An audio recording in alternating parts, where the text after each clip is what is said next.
Welcome back to the world's best shows from Las Vegas. It's Alex Belfield in a unique place here in Las Vegas. All the hotels are quite high and they have beautiful views. However, there's one view in Las Vegas that is totally unique, and that is at the top of the Eiffel Tower.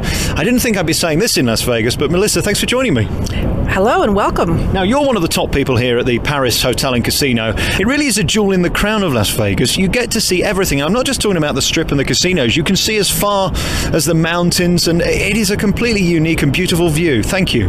It is. It's very unique. The mountains surround it. We have 4 mountain ranges here in Vegas, and you can see them all on a beautiful day like today. To the north, you have the Sheep Ranges, and to the west, you have the Spring Mountains. To the east, it's Sunrise Mountain, and to the south, it's the Black Mountains. And it's a spectacular view. So you see the whole valley, all the skyscrapers up and down the Strip, plus Las Vegas, where everybody else dwells. It's a few interesting things that you consider when you're up here. One, how much Vegas has grown. When you see the old pictures, it used to be just about a mile square, didn't it? Now it goes on for miles and miles and miles. It's proof that this is the fastest growing city in America. Absolutely. I think the old Strip is 4 miles north of here. And we have just 4 miles of where we are right here down the lower Strip, so it's immense and growing. You really never can stand still in this town. You really can't. We're always reinventing ourselves. Bigger properties to bigger shows or whatever. It's amazing whatever the mind can think of. Let's talk about the tower itself. It's on a 50% scale of the real Eiffel Tower. The lift journey up was interesting. It was terrifying. I've got to be perfectly honest with you. I didn't like that one bit. However, once you're at the top, it's certainly more palatable. You feel safer than you do in the lift. Well, the lift, as you call it, is a glass-enclosed elevator that as you're coming up, you're seeing the sights. And once you're up top, you're absolutely safe. We have it's like a cage up here, and but you can walk around at 360 degrees and see Vegas from all angles. What is also amazing is it doesn't look that big from the bottom, but my God, when you're at the top, you're pretty high, aren't you? You're 450 feet high, exactly half of what you would be at the Eiffel Tower at Paris, but still 450 feet is 450 feet. There's 2 things I've loved about this trip. One was the restaurant downstairs, which is completely fabulous and beautiful, looking out over the Bellagio fountains and the Strip. And then coming to the top of here really does give you a true perspective of the size of Las Vegas and how impressive it is. It's fascinating when you're in these casinos, you lose all perspective because they don't want you to leave, they don't want you to get out. And then when you're at the top looking over them all, God, it's a big place, isn't it?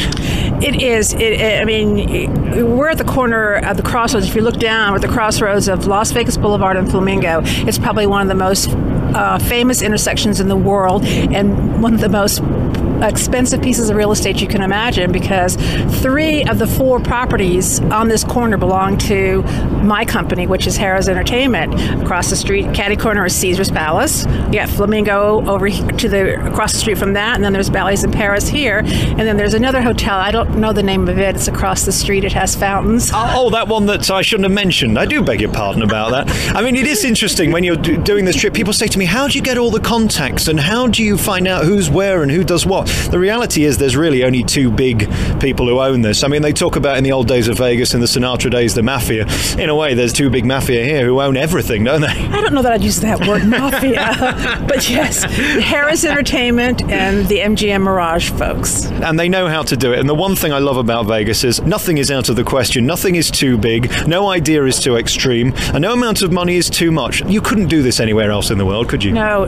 And a little bit of fact here is 18 of the world's largest hotels, of the 25 of the world's largest hotels, 18 of them are right here in Las Vegas.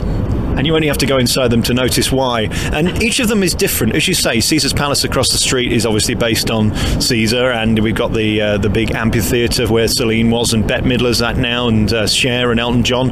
Paris is obviously based on Paris. And when you get down to the ground, you see how beautiful the architecture is on the outside, and they really do stop at nothing to create absolutely a complete reconstruction of what Paris is really like. It is. It's absolutely to scale. We even use the exact blueprints that they did for Gustav Eiffel. It was right down to the color of the paint and the rivets, which really aren't. We use rivets as decoration, but it's really all steel construction and welding. If we could just sit down for a moment, there's a plane trying to land, and I think we're in the way of it. This is a beautiful way to see Las Vegas, completely unique. What's it like on a windy day? What's it like in the summer when it's 140? It's a bit warm up here, but it's still beautiful. It's a dry heat. Remember that we don't have the humidity here. A windy day can be a challenge.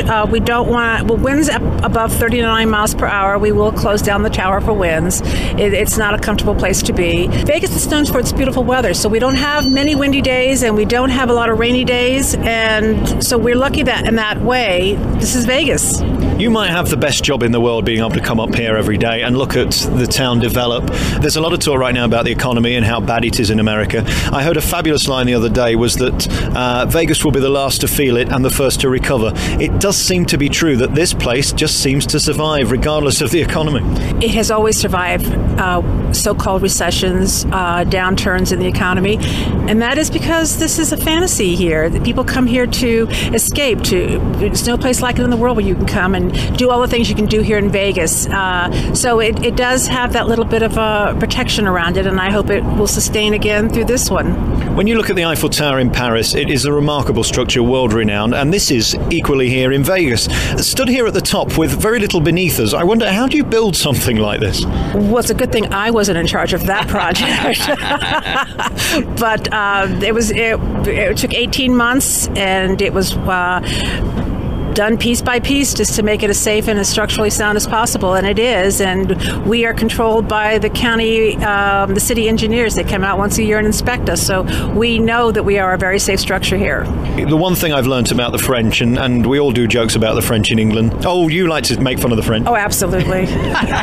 But the one thing I do know about the French, and no matter where you go in any restaurant in Las Vegas, it's normally got a French chef. They know how to cook. Absolutely. And Paris, Las Vegas is no exception to that rule. We have some fine restaurants that have fine French cuisine that you cannot come to this town without appreciating it. The idea of sticking an Eiffel Tower in the middle of a desert, some could say, is outrageous and ridiculous. I think you have to see it, and you have to visit it, and you have to come to the top of it to realize actually it's a tremendous feat of engineering. And thank you so much for allowing us to come up today, because it's been a real pleasure. Oh, it's been my pleasure. Thank you very much, and we welcome all people from England to come over here and visit us as soon as possible.